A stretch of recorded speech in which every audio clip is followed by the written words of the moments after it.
Manhattan, and you're watching Lights Out. This is Lights Out. I'm Faisal Khan here at the Hoddesdon Boxing Academy, and I'm joined by Sab Leo. Sab, how are you doing today?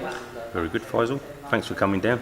Better late than never. I blame the traffic. Right, let's start off by talking about last week's show at the Corn Exchange in Bedford. Your guy Conor Wright, points decision. Overall, good performance. I think his opponent came to the box this time round. I think the occasion got to Conor a little bit, but it was a great crowd, well supported individual from Milton Keynes. Worked for 6 rounds. That was the plan, to get 6 rounds under his belt. Mixed it up, a little bit flat in between certain rounds, but then overall I thought he showed the level, or near enough the level that we want him at the moment. Now he's 5-0. He'll have a nice rest over Christmas, and as I said when I saw you last time, we'll go into the gym, a little bit more strength and conditioning, okay, and we'll always see a new and improved Conor, ready to make it 6-0. What's the plans for Conor in 2019? Keep him at the same weight, or are you going to look to move him up? I think he's still growing. I think middleweight is realistic. He's filling out, and he's very, very strong. Again, the anatomy and physiology of the size of Conor will no doubt see a growth spurt, and with that he'll be stronger, and we'll just tweak the boxing side, and who knows, around Easter time, sooner rather than later, we'll put him out and put the added weight to the test. How do you think he handled the experience of moving from a 4-rounder to a 6-rounder for the first time in his career? Okay. We had a chat after. The occasion did get to him, and he enjoyed it. He enjoyed it very much when he came out, and he felt comfortable. He felt like he'd got his second wind in round 5, and obviously the 6th round was a bit of a barnstormer, and he finished really strongly. Came back and wasn't blowing excessively, so it was good. I think the camp was very, very good. We worked towards the 6, and I was pleased. I was pleased with the lad. He's put a lot of work in and a lot of improvement in the last three contests he's had. So I'm more than happy. So now he has a well-deserved rest over Christmas period, and hopefully 2019 will be a positive start for him. Is a plan for Conor to maybe a few more fights and then the southern area, or is there a different plan with Conor? No, there's no avenue as such. There's no pathway. We just follow the path and see what comes our way with Conor. Just like the other guys that are in the gym, Conor qualifies for southern area and perhaps an English title. I'm a little bit naive into not knowing who they are at the moment, because I'm not trying to run. Let's walk first, and then a couple of more warm-ups, increase to the 8-rounder, and then we'll see what comes our way, and we'll sit down and we'll discuss it like we talk about everything. So we're quite open and candid in that sense. So we'll see what's out there, Faisal, Excellent. Another fight that night in Manchester was for the undisputed cruiserweight title, Tony Bellew versus Oleksandr Usyk. Have you had a chance to watch the fight? I did. As soon as we came out of the Corn Exchange, we went next door, and so we missed Conor's after party. Sorry, Conor. And caught the fight from start to finish. And I've always been an admirer of Usyk. I remember him from the Olympics, and he's had some outstanding wars with Clemente Russo as well, from Italy. And to me, he's just an accomplished artist. And Tony, I thought was great. It takes 2 to make a fight. And they made it was a terrific spectacle. Quite surprised how Tony sort of just went flat in the latter stages. From what I was watching, I thought Tony was in front. The plan was superbly executed, but Usyk's a bit of a beast, and just stalked his prey basically.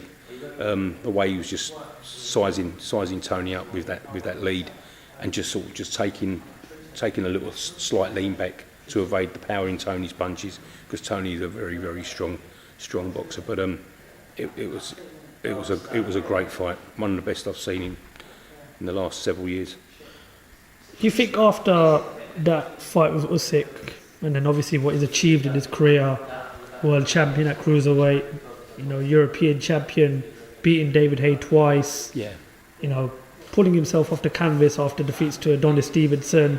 People said after losing to Nathan Cleverly that he won't make it to the level that he's made it to. Do you think, looking back at his career, Tony Bellew has really... It's been, I think personally, it's been awe-inspiring. It has been inspiring, hasn't it? It's been a great journey. I remember Tony from the amateur days, you know, and he's always been there or thereabouts. But the last several years, from the Cleverly to the Stevenson, he's just the motivation and the bond with Dave Caldwell has just been absolutely unique, and it's just been a bond that was formed, and the trust between boxer and coach, and you know, the climax was a loss, but the journey has been a fantastic journey for him, and you know, as Tony's admitted, you know, the body can't take it anymore. Yeah. And Tony's not one of these guys that's foolish enough to want to come back in 2 years' time and dip his toes into the pond again. He's achieved greatness, basically, you know, and for that I totally admire him. No, it has been a fantastic career. You know, a guy that's been written off so many times, given the underdog status, and to do what he's done, it's just goes to show, you know, how high fighters in Britain are going in boxing, and Tony Bellew is definitely left as a fine example of British boxing. In terms of Usyk, I wouldn't say there's much competition out there in cruiserweight. Do you expect to see him step up now to heavyweight? Yeah, well, a lot of people don't realise he boxed Joe Joyce in the WSB, you know, and it's going to take time. He's obviously going to need to build.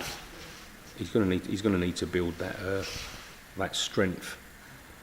He's got the stamina, he's got the speed, but it's just that extra strength sometimes that these heavyweights carry. But I'd be confident in him going in, not tomorrow, but give or take maybe 6 to 12 months with the current heavyweights that are out on the scene there. Who do you think is the ideal opponent, the first ideal opponent in the heavyweight division for Oleksandr Usyk? There's talks of Dillian-Whyte, Jarrell Miller, Derek I think Chisora. from a personal opinion, the way the signing of Usyk, of this free fight deal, it just seems to have panned out with Tony, and it'll probably be under the Matchroom ban. It'll probably be another heavyweight. Could be the winner of Chisora Dillian, which I think is unfair, because I think Dillian in his last several bouts, they've all been eliminators. You know, I think the guy deserves his crack. You know, again, another guy who has improved immensely, and I think that's the platform. It's Bellew-Whyte, Joshua. That's my opinion only. Well, that was going to lead me to my next question. Yeah. December 22nd, the rematch, Whyte Chisora. Chisora's moved to David Haye now. It's going to be looked after by David Haye. What do you make of that? I'm led to believe he's still being trained by Don.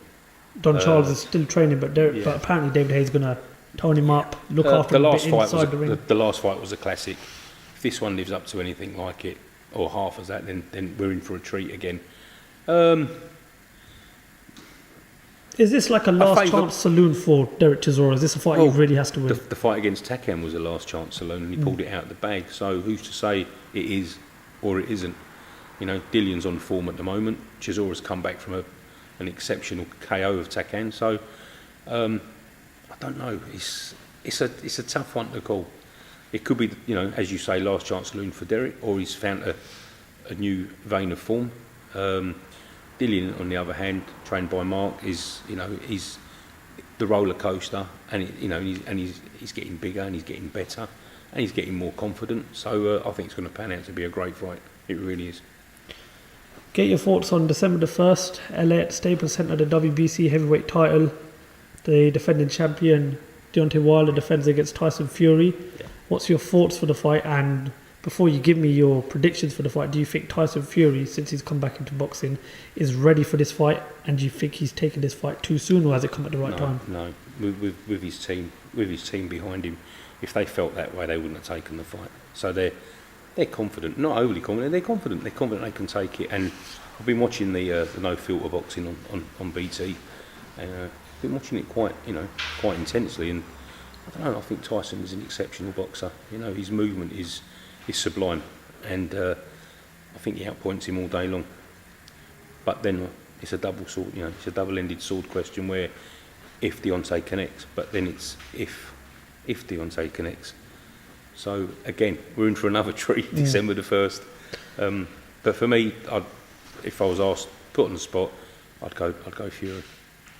You know, a couple of weeks ago, I was watching his interview with Joe Rogan, and he talked about his mental health issues, his depression issues.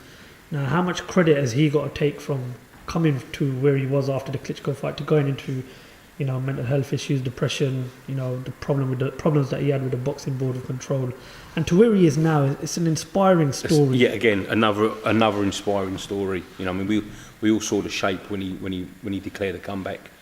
I know a lot of people out there laughing, thinking, here we go again. You know, and full credit to Ben and his other team. They've got him into remarkable shape, you know, and he does highlight the plight of mental health issues, you know, and I think he's an ambassador in that sense for you know, for coming out and talking randomly like that. But you know, it's a case of he's getting on with the work, and he's highlighting the serious behind mental health. And I think universally now it's open about these issues that not just boxers have, but you know, sufferers worldwide. But I take my hat off to the guy. He's brilliant. He's stuck at it. He seems happy. The camp seems happy. He's got good people around him, and I think, you know, he's gonna get his just desserts, in the sense that I think he beats Wilder. I think he'll school Wilder. As a boxing fan, do you not think it makes sense for Tyson Fury, if he beats Deontay Wilder, to next year take on Anthony Joshua at Wembley on April the 13th? The two best fighters from the heavyweight division from Britain. It's the contest that everyone wants to see. Again, it's a business, isn't it? You know, but like many boxers at different weights, if the powers that be allow them to sit there and negotiate and come to a conclusion of who gets what, whether it's the greater or the lesser. Which, me personally, I'm not too keen on all the belts. You know, there's too many. Back in the day, back in those days, WBA, WBC, and then the IBF came along, and then the WBO, and then it was A, B, C, D, E, F, G. There's too many. Let's just have a unique champion, a super champion at each weight. It'll be a magnificent fight. So just attract worldwide attention as well. So.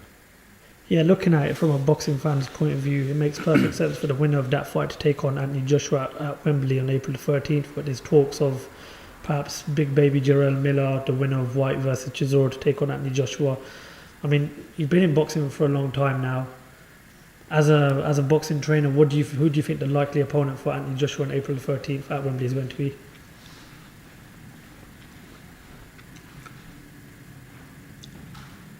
I think it'll probably be either Dillian or Miller, one of them two, unless they get Dillian to fight another eliminator. Do you know what though? But it's a lot of credit due to Dillian-Whyte. You know, he's had two tough fights this year with Lucas Brown. He beat Jose Parker in what was an absolute barnstorm. And Derek Chisora, as everyone knows, is no pushover. He's got bags of experience. He just never got over the finishing line. The heavyweight scene is great, you know. And you've got the likes of Nathan Gorman coming through as well. Daniel Dubois, Joe Joyce, you know. Great pretenders. 100%. Fake or foe, you know, it's just brilliant. You know, there was times when everyone was bored with the heavyweights, they were just plodders. Now it's a combination of skill, you know, speed, power. It just makes it all more exciting. So you mentioned Dubois and Gorman, and you know they've been ordered by, I think it's the I read that. The WBC to take on each other for the winner will fight for Hughie Fury's British title. Do apologise, Hughie Fury as well. It's a massive fight. Dubois and Gorman is two up and coming heavyweights. Is that a fight you'd like to see, and what would your prediction be if that fight was to take place sometime next year? You can't put me on the spot, Faisal. I know them both, and they're good. They're both good. But it's a fight. Different styles. It's a great fight. All those that I've just mentioned, Joyce, Dubois, Hughie again. It just mix them all up. Why can't we have a Super 8? I would love to. Or a Super 6. Do you know what? Good idea. Dubois comes from the Peacock gym with Martin Bowers, and of course, Nathan's trained with Ricky Hatton. They're both great fighters. You know, they both seem to be blowing away their opponents. You know, they've both had a good year so far. They're both fighting towards the end of the year. The unique thing about that, if you put them all into the pot, it's not as if anyone's coming off a loss, Yeah. a severe. They're prime now, and that's what it make interesting.